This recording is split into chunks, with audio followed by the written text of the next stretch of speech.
यहाँ पर पधारे हुए मेरे सभी भाई बहनों को मेरा सलाम और भारत जोड़ो जो राहुल जी का कार्यक्रम है और इसमें लाखों लोग जुड़ रहे हैं और इस कार्यक्रम का उद्घाटन करने का मुझे काम सौंपा गया है, तो मैं इस कार्यक्रम का हैदराबाद में बड़े संतोष के साथ इस कार्यक्रम का उद्घाटन करता हूं।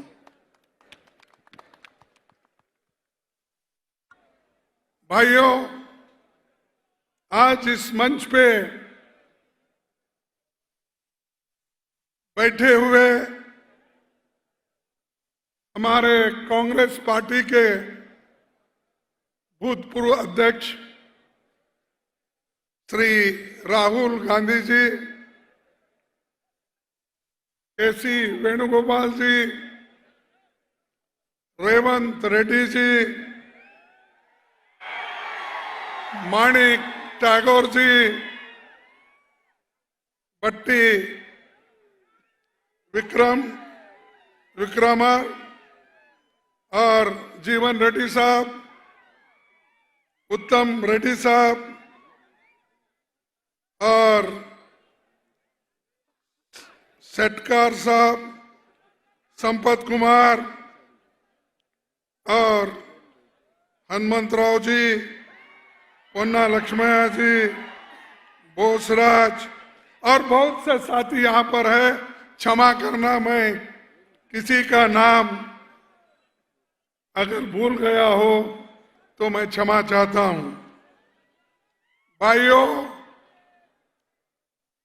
एक कार्यक्रम, बहुत ही बड़ा कार्यक्रम राहुल जी ने शुरू किया। कन्याकुमारी से लेकर कश्मीर तक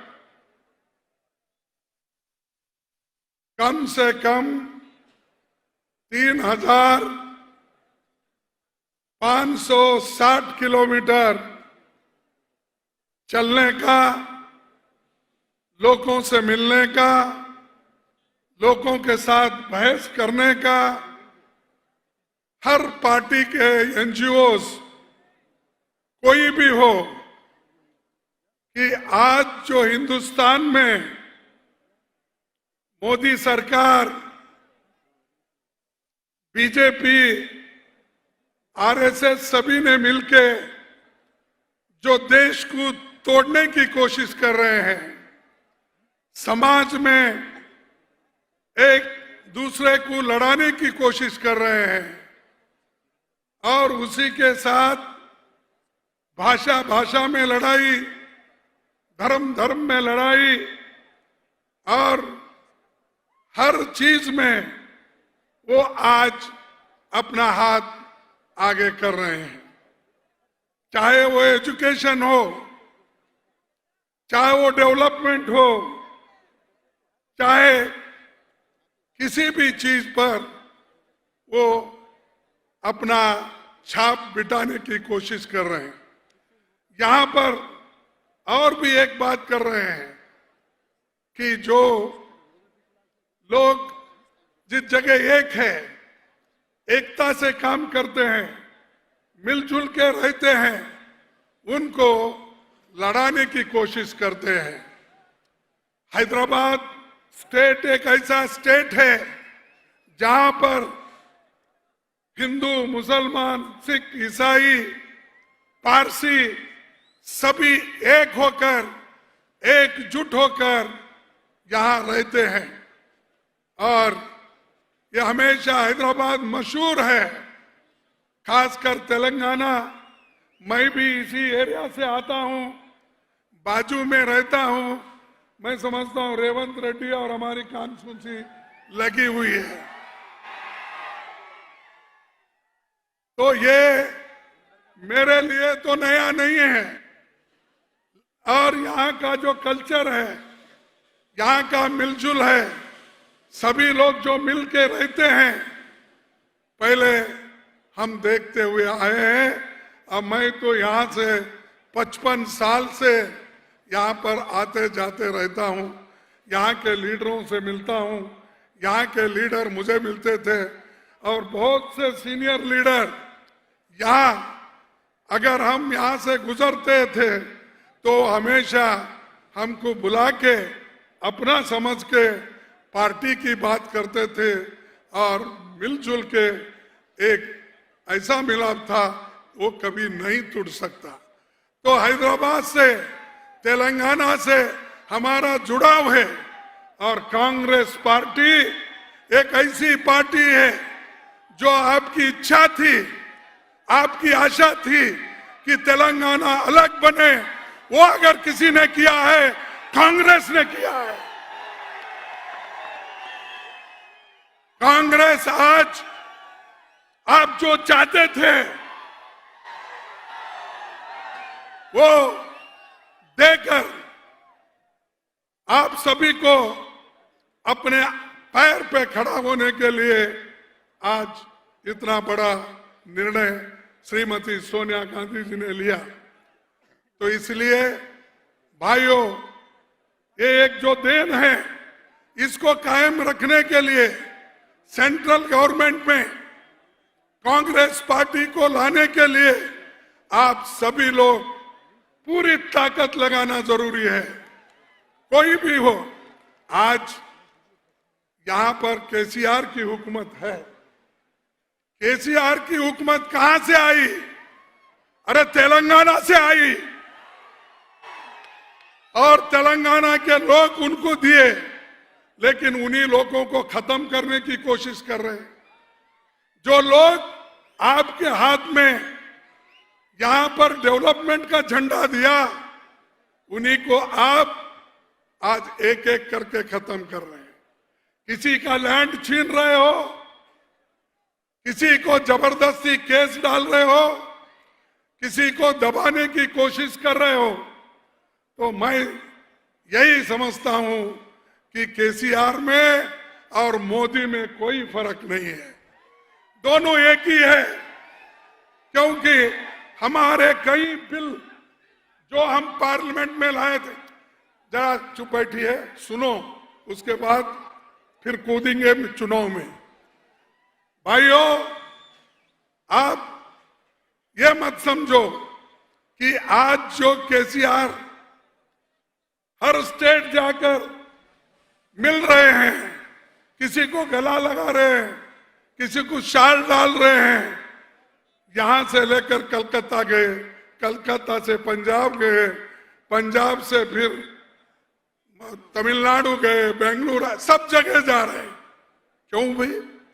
पहले तो तुम अपना घर संभालो और जो पार्टी कन्याकुमारी से कश्मीर तक जिंदा है, लड़ने के तैयार है, उसको आप कमजोर कर रहे हो। तो मैं पूछना चाहता हूं, अगर आप बीजेपी के उसूल के खिलाफ हैं, तो आप क्यों उनके कानून को पार्लियामेंट में सपोर्ट किया? जो 3 काले कानून आए थे, इन्होंने सपोर्ट किया और ट्रिपल तलाक बिल को इन्होंने सपोर्ट किया। इतने मैं चीजें बताऊंगा। जब कभी भी हम लड़ते थे, मैं लीडर ऑफ कांग्रेस पार्टी का या लोकसभा में था, तो हम हर बिल को जब अपोज करते तो ये लोग उनसे मिलते थे, आज भी मिलते हैं।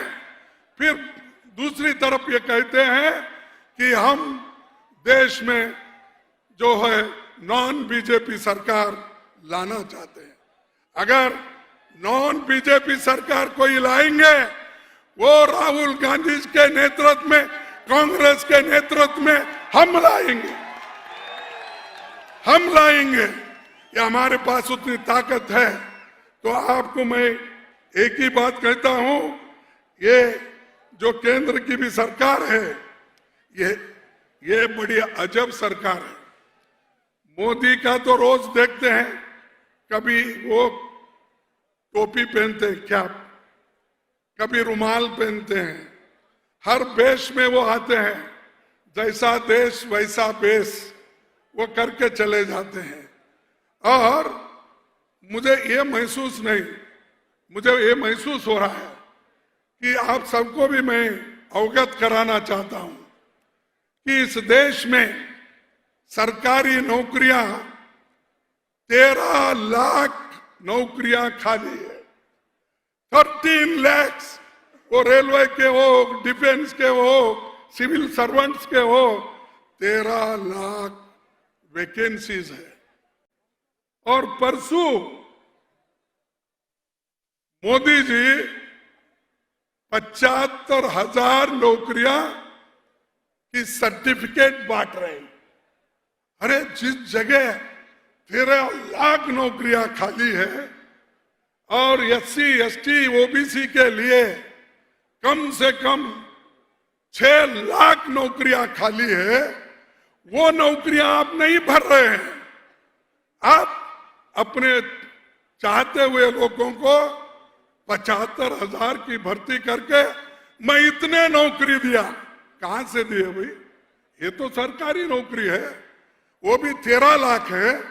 13 लाख में सिर्फ आप दे रहे हैं एक 75,000, बाकी के ये तो एक अलग बात, ये तो रूटीन कोर्स है, हमेशा भरते आते हैं, ये कोई बड़ी बात नहीं है। मैं पूछता हूं, आप जब सत्ता ने आने से पहले ये वायदा किए थे हर साल मैं 2 करोड़ नौकरियां दूंगा, अब 8 साल हो गए, 16 करोड़ नौकरी। वो 16 करोड़ नौकरी कहां है, उसका हिसाब दो। और ये तो सरकारी नौकरियां हैं, आपके 2 करोड़ नौकरियां कहां है? स्किल डेवलपमेंट, स्टार्टअप, इसके कहां है? देखो ये झूठ बोलते जा रहे हैं मोदी जी, और झूठ बोलते बोलते लोगों को, युवाओं को फंसा रहे हैं। कितने दिन आप झूठ बोलेंगे? अगर ऐसा ही आप झूठ बोलते रहेंगे, देश एक दिन, इस देश का नौजवान उठ खड़ा होगा, जैसा कि आज भारत जोड़ो यात्रा में राहुल जी के साथ खड़े हुए हैं। चुप बैठो भाई, पुलिस जरा शांति से चुप बैठो।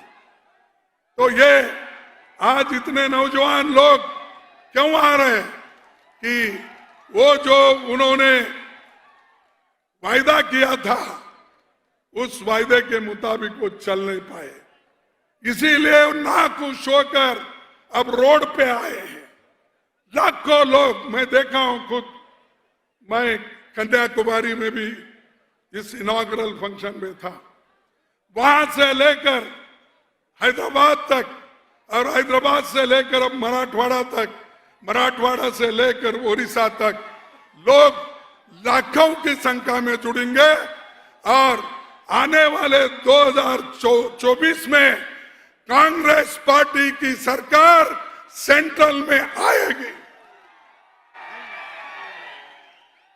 और मैं ये आपसे कहूंगा, यूपीए की सरकार कितने काम किए हैं, लेकिन ये वक्त नहीं है बहुत से नेता बात करने वाले।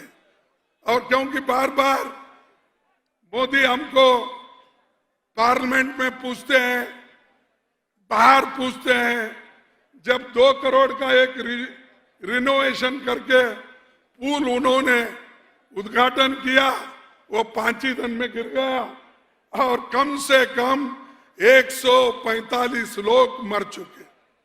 जब यही हादसा बंगाल में हुआ था तो उन्होंने कहा कि यहाँ के लोगों का शाप ही कारण है, इसीलिए वो मर गए। तो मैं पूछना चाहता हूं मोदी साहब, आप तो सिर्फ 2 करोड़ रिपेयर के लिए वो जो पैसे देकर आपने जो पुल को बनवाया था, तो उस पुल पर चढ़ के नौजवान बच्चे और खासकर बूढ़े लोग भी आज 145 लोग अपनी जान खो पाएंगे। तो ये मोदी झूठ बोलते हैं, और झूठ का अगर आप सपोर्ट करते जाएंगे एक दिन देश को तबाह और तंग कर देगा। तो इसलिए दोस्तों, हमारे काम क्या है ये आपके सामने है। वो हमेशा बोलते थे 70 साल में तुमने क्या किया। मैं पार्लियामेंट में उनको बार बार कहता था, अगर 70 साल में हमने कुछ नहीं किया होता, मोदी जी आप प्रधानमंत्री इस देश के नहीं बन सकते थे। आप जो प्रधानमंत्री बने, पंडित जवाहरलाल नेहरू जी इस देश में डेमोक्रेसी को टिकाया, उसका जो बुनियाद है नीचे डाल दिए थे। तो आप वो डेमोक्रेसी को टिकाने का काम हम लोगों ने किया और उसका फायदा आपको मिला। संविधान, इस देश का संविधान डॉक्टर बाबा साहब अंबेडकर, पंडित जवाहरलाल नेहरू, वल्लभ भाई पटेल जी, महात्मा गांधी जी, सभी ने मिलकर यह कहा कि अंबेडकर जी इस संविधान को आप बनाइए। संविधान उन्होंने बनाया, और उस संविधान की रक्षा करने का काम किसने किया? कांग्रेस पार्टी ने किया। इसीलिए उस संविधान के वजह से, उस डेमोक्रेसी के वजह से आज मोदी प्राइम मिनिस्टर बन के घूम रहे हैं हर जगह। एक गुजरात में कम से कम 6 दिन से घूम रहे। एक इलेक्शन में, छोटी सी एक स्टेट का इलेक्शन, और भी जाने वाले हैं। हिमाचल जैसे स्टेट का इलेक्शन घोषणा करते हैं, लेकिन गुजरात का टाइम टेबल नहीं निकलता, क्योंकि ऐसे उनको बहुत से ऐसे पुल का उद्घाटन करना है जो मुरब्बी में गिरे है, वैसे पुल का उनको उद्घाटन करना है। तो इसलिए दोस्तों, मैं आपसे ज्यादा कुछ नहीं कहता।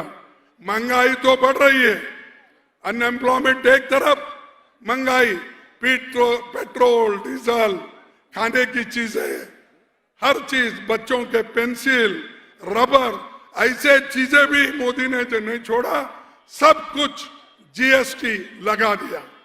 एक तरफ जीएसटी की मार, एक तरफ महंगाई की मार, एक तरफ अनएम्प्लॉयमेंट, और आज 26 करोड़ लोगों का इनकम केवल 10,000 रुपए महीना है। 28 करोड़ लोग जो काम करते हैं, अब उनमें से 26 करोड़ लोगों की आमदनी तो केवल 10,000 रुपए। तो आप सोचिए, देश आगे बढ़ रहा है या पीछे बढ़ रहा है। जवाहरलाल नेहरू जी ने इसीलिए तो 5 ईयर प्लानिंग लाए थे, लोगों को अनेक कॉलेज बना के दिए, medical college, engineering college, polytechnic, ITI, और हैदराबाद उसका एक सबूत है। जिस जगह हजारों लोग फार्मेसी में और दूसरे इंडस्ट्रीज में, एचएलए में जो काम करते हैं, ये हैदराबाद बना पब्लिक सेक्टर की वजह से। हैदराबाद को बढ़ावा मिला, इकोनॉमी को बढ़ावा मिला, क्योंकि पंडित जवाहरलाल नेहरू जी की सोच जो थी पब्लिक सेक्टर बनाने का, लोगों को नौकरी देने का। ये एक एक बेच के खा रहे हैं। ये तो इतना बेच रहे हैं, पूछो मत, कि मोदी और शाह मिलके ये 2 लोग और इस देश के 2 अमीर लोगों को बेचते जा रहे हैं। एयरपोर्ट नहीं छोड़ रहे, पोर्ट नहीं छोड़ रहे, रोड नहीं छोड़ रहे, हवा एक खुला छोड़े उसको एक टैक्स नहीं डाल रहे, नहीं तो बाकी सब बेच के खा रहे हैं।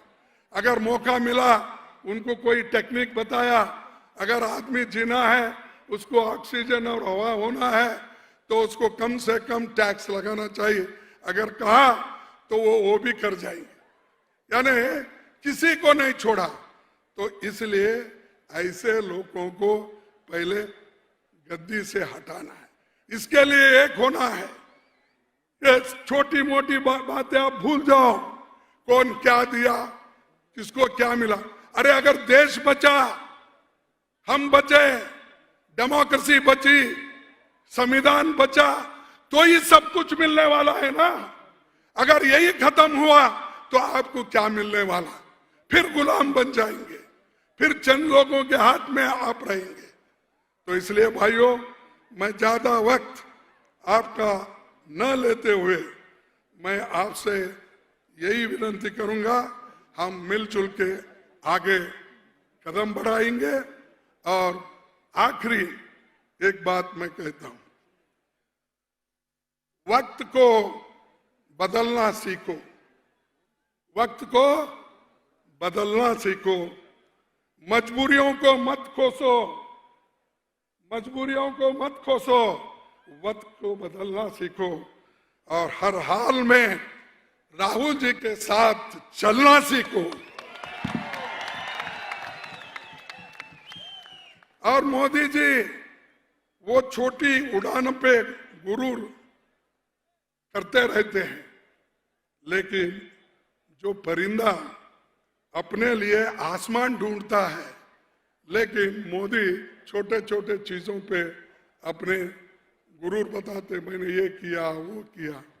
तो इसलिए दोस्तों, इसको और मैं आगे न बढ़ाते हुआ इतना ही कहूंगा, हम थोड़ा फंस गए क्योंकि हम सच बोलने वाले लोग जो कुछ करते हैं वो सच बोलते गए, गरीबों के लिए करते गए।